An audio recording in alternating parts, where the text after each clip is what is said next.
Praise the lord, హల్లెలూయా. అద్భుత దేవుడు YouTube channel నుంచి మనం అందరం కూడా బైబిల్ స్టడీ చేస్తున్నామండి. నా పేరు ప్రసాద్ పల్లె, వరల్డ్ ఎవాంజలిస్ట్. కనుక మనం అందరం కూడా ఈరోజు మరి బైబిల్ స్టడీలో పాల్గొంటున్నాం. బైబిల్ చదువుతూ ఉన్నాం. కీర్తనలు 37వ అధ్యాయము, దావీదు కీర్తన. చెడ్డవారిని చూచి వ్యసనపడకుము, దుష్కార్యము చేయువారిని చూచి మత్సరపడకుము. వారు గడ్డి వలె త్వరగా ఎండిపోవుదురు, పచ్చని కూర వలె వాడిపోవుదురు. యెహోవాయందు నమ్మకించి మేలు చేయుము, దేశమందు నివసించి సత్యమును అనుసరించుము. యెహోవాను బట్టి సంతోషించుము, ఆయన నీ హృదయ వాంఛలను తీర్చును. నీ మార్గమును యెహోవాకు అప్పగింపుము, నీవు ఆయనను నమ్ముకొనుము, ఆయన నీ కార్యము నెరవేర్చును. ఆయన వెలుగును వలె నీ నీతిని, మధ్యాహ్నం వలె నీ నిర్దోషత్వమును వెల్లడి పరచును. యెహోవా ఎదుట మౌనముగా నుండి ఆయన కొరకు కనిపెట్టుకొనుము. తన మార్గమున వర్ధిల్లు వారిని చూచి వ్యసనపడకుము, దురాలోచనలు నెరవేర్చుకొను వారిని చూచి వ్యసనపడకుము. కనుక మనమందరం కూడా మరి యొక్క మధ్యాహ్న కాల సమయంలో మరి వాక్యాన్ని చదువుతున్నాం. వాక్యములో దేవుడు మనతో మాట్లాడుతున్నాడు. చెడ్డవారిని చూచి నీవు వ్యసనపడకుము, దుష్కార్యము చేయు వారిని చూచి మత్సరపడకుము. మనం చెడ్డవారిని చూసి బాధపడుతూ ఉంటాం. మనం ఎంతగా మేలు చేసినా మన మాట వినరు, మన మీదకే వస్తారు, మన మీదనే అబద్ధ సాక్ష్యం చెబుతారు. అంత మాత్రమే కాకుండా మనం ఇచ్చిన తీసుకొని దాన్ని గుర్తెరగకుండా మళ్ళీ అడుగుతూనే ఉంటారు. అడిగిన తర్వాత ఇచ్చినా తిరిగి తెచ్చివ్వరు. అలాగే మన మీద నిందారోపణలు చేస్తూ ఉంటారు. అలాంటి వారు చెడ్డవారు. చెడ్డవారు అంటే కీడు చేయువారు. చెడ్డవారంటే చేసిన మేలు మరచిపోయేటటువంటి వారు. చెడ్డవారంటే మనం చేసిన మేలుకు ప్రతిగా మన మీదకి మరి నిందా అవమానం తీసుకొని వచ్చేవాళ్ళు, బుద్ధిహీనులు. కనుక వీరందరిని గురించి మనము మత్సరపడవద్దు. వారు గడ్డి వలె త్వరగా ఎండిపోదురు, పచ్చని కూర వలెనే వారు మరి వాడిపోదురు. కనుక వారు చిగురుస్తారు, ఎండిపోతారు, చిగురుస్తారు, కూర వలె వాడిపోతారు. యెహోవా యందు నమ్మకించి మేలు చేయము.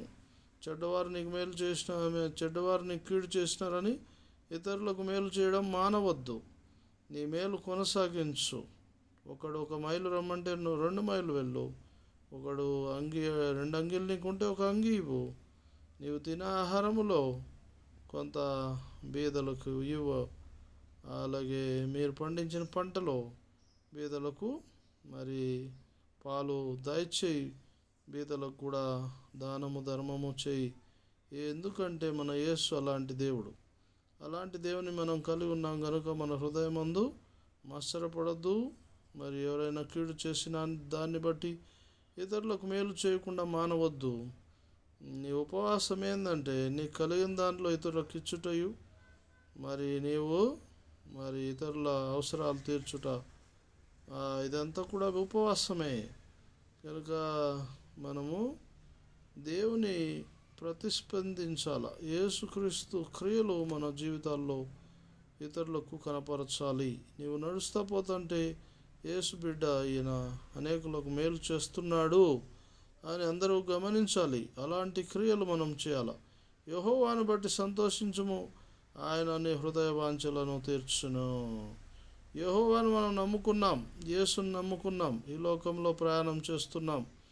లోకంలో మనుషులందరూ కూడా మనల్ని ఎగతాళి చేస్తూ ఉంటారు.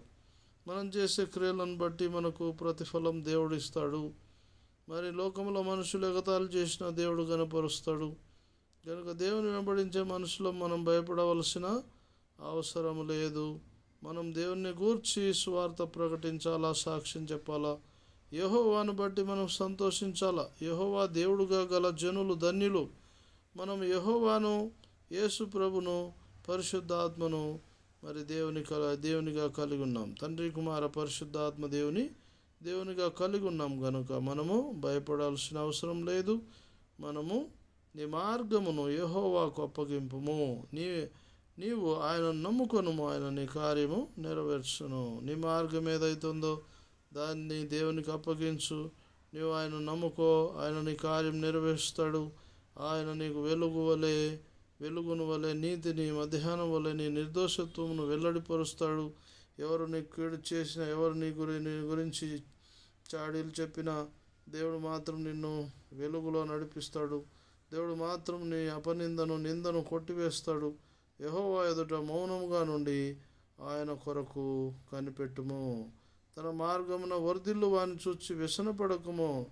దురాలోచనలు నెరవేర్చుకుని వారిని చూచి వ్యసనపడకము. ఎందుకంటే దేవుడే మన ఆశ్రయము, దుర్గము, మన కోట, కొండ. ఆయన మనల్ని కాపాడే దేవుడు, మంచి మార్గంలో నడిపించే దేవుడు, మన నీతిని బయలుపరిచే దేవుడు, మనకు తోడై ఉండే దేవుడు. అలాంటి దేవుడు మధ్యాహ్నం వల్లే మన నిర్దోషత్వమును వెల్లడిపరిచే దేవుడు. ఆయన వెలుగును వలె మన నీతిని కనపరిచే దేవుడు మనకున్నాడు. కనుక భయం లేదు, చింతించవద్దు. ప్రభు కొరకు గొప్ప గొప్ప కార్యాలు చేయాలా.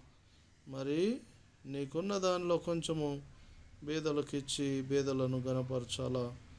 అలాగే యెహోవా దేవుని కలిగి ఆయన సువార్తను ప్రకటిస్తూ సాక్ష్యం చెప్తూ ఈ లోకంలో మనం నడుస్తూ వెళ్ళాలా. సువార్త ప్రకటించు వారి పాదములు పర్వతముల మీద అతి సుందరములను రాయబడింది. కనుక దేవుడు మన మీద నిలిచి ఉన్నాడు. కనుక లెమ్ము తేజరిల్లుము, యెహోవా మహిమ నీ మీద నిలిచి ఉన్నది. దేవునికి మహిమ కలుగును గాక. కనుక ప్రియ బిడ్డ, విశ్వాసి, ప్రభు కొరకు జీవించు. మరి వ్యాధిగ్రస్తుల గురించి ప్రార్థన చెయ్యి. మరి దయ్యం పట్టిన వారిని విడిపించు. శ్రమల్లో ఉన్న వారి కోసం ప్రార్థన చేయి. నీ చేతనున్న సహాయము ఇతరులకు చేసి యేసుక్రీస్తు స్వార్థ ప్రకటించి మనం ఈ లోకాన్ని దాటి వెళ్ళవలసిన వారమై ఉన్నాం. మన నీతి క్రియలు, మన వెలుగు క్రియలు దేవుని దగ్గర ప్రత్యక్షం కాబడతాయి. దేవుడు మనకు ప్రతిఫలము, జీతము ఇస్తాడు. అలాంటి నిరీక్షణ కలిగి మనం ఈ లోకాన్ని ప్రయాణం చేసి దాటి వెళ్ళుదాం.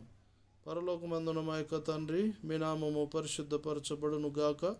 మీ రాజ్యము వచ్చును గాక. మీ చిత్తము పరలోకమందు నెరవేర్చున్నట్లు భూమి యందును నెరవేరును గాక. మాకు కావలసిన అనుదిన ఆహారము నేడు మాకు దయచేయము. మేడ్ల అపరాధములు చేయువారిని మేము క్షమించులాగున మీరు మమ్మలను క్షమించుము. మమ్మను శోధనలలోనికి తేక దుష్టు నుండి తప్పించుము. ఎందుకనగా రాజ్యము, బలము, మహిమ, శక్తి, ప్రభావము నిరంతరం మీరే ఉన్నారు తండ్రి. యేసుక్రీస్తు శ్రేష్టమైన నామంలో ప్రార్థించి వేడి పొందినాం పరమ తండ్రి. ఆమేన్.